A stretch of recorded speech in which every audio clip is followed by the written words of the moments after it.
Halo semua, balik lagi bareng saya. Hari ini kita bakal bongkar satu misteri yang mungkin pernah Anda lihat atau bahkan alami sendiri. Kenapa sih kalau ada gunung berapi meletus dari jauh, kita lihat dulu semburannya, baru beberapa saat kemudian kedengaran suara gemuruhnya yang dahsyat? Coba deh, bayangin. Anda lihat kilatan cahaya yang luar biasa, asap mengepul ke angkasa. Tapi semuanya hening. Terus, setelah jeda yang rasanya agak lama, baru deh, duar. Suara ledakannya nyusul. Aneh kan? Rasanya persis kayak nonton film yang audionya telat gitu. Tapi ini bukan kesalahan teknis atau efek film ya. Ini tuh murni fisika yang lagi beraksi di depan mata kita. Sebuah pertunjukan langsung dari hukum alam yang keren banget. Oke, biar gampang kita bayangin aja ada sebuah perlombaan super seru. Garis startnya itu pas banget saat gunung berapi meletus. Nah, ada dua pelari nih yang langsung tancap gas dari puncak gunung, lari menuju mata dan telinga kita.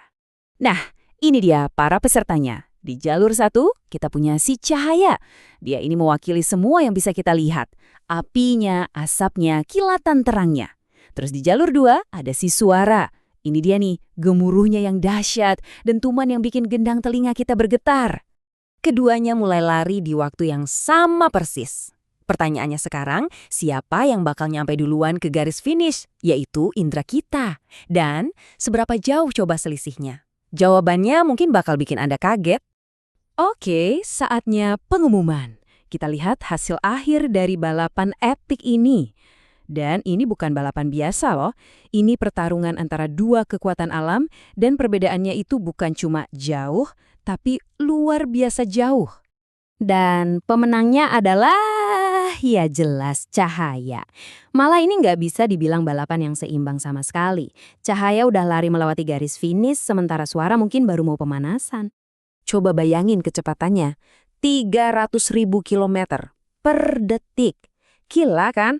Saking cepatnya, untuk jarak manapun di bumi ini, cahaya itu nyampe ke mata kita ya, saat itu juga. Begitu meletus, kling, saat itu juga Anda langsung lihat.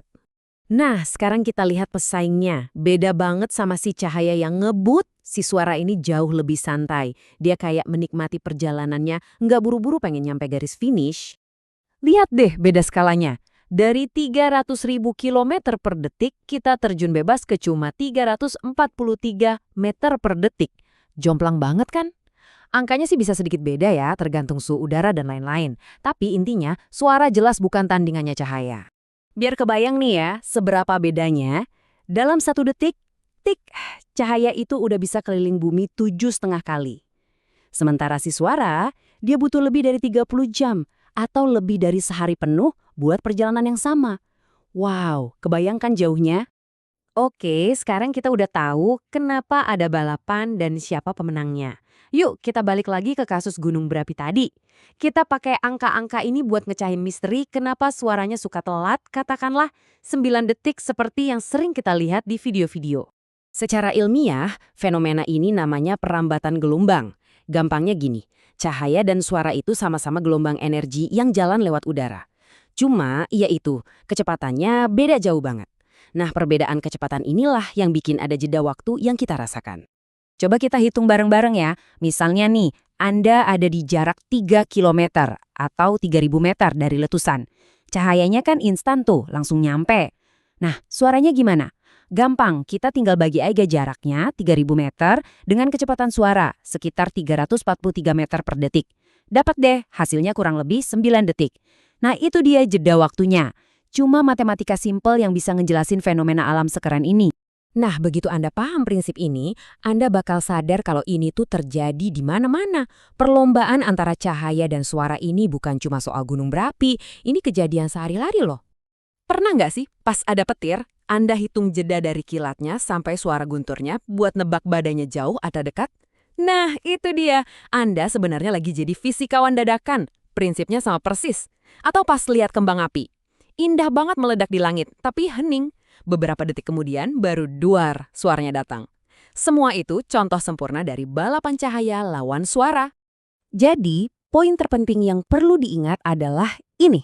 Keterlambatan yang Anda alami itu pada dasarnya adalah penggaris alami untuk mengukur jarak. Semakin panjang jeda antara apa yang Anda lihat dan apa yang Anda dengar, itu artinya Anda semakin jauh dari sumbernya. Ini jadi pengingat yang keren banget ya, kalau fisika itu bukan cuma rumus-rumus rumit di buku pelajaran. Fisika itu pertunjukan live yang digelar alam semesta setiap hari. Kita cuma perlu sedikit rasa penasaran aja buat nonton pertunjukannya. Jadi, lain kali Anda keluar rumah, coba deh perhatiin sekitar. Siapa tahu Anda bisa nonton langsung balapan seru ini di depan mata Anda. Makasih ya udah nemenin saya berpetualang di dunia fisika kali ini dan mulailah cari pertunjukan fisika di sekitar Anda.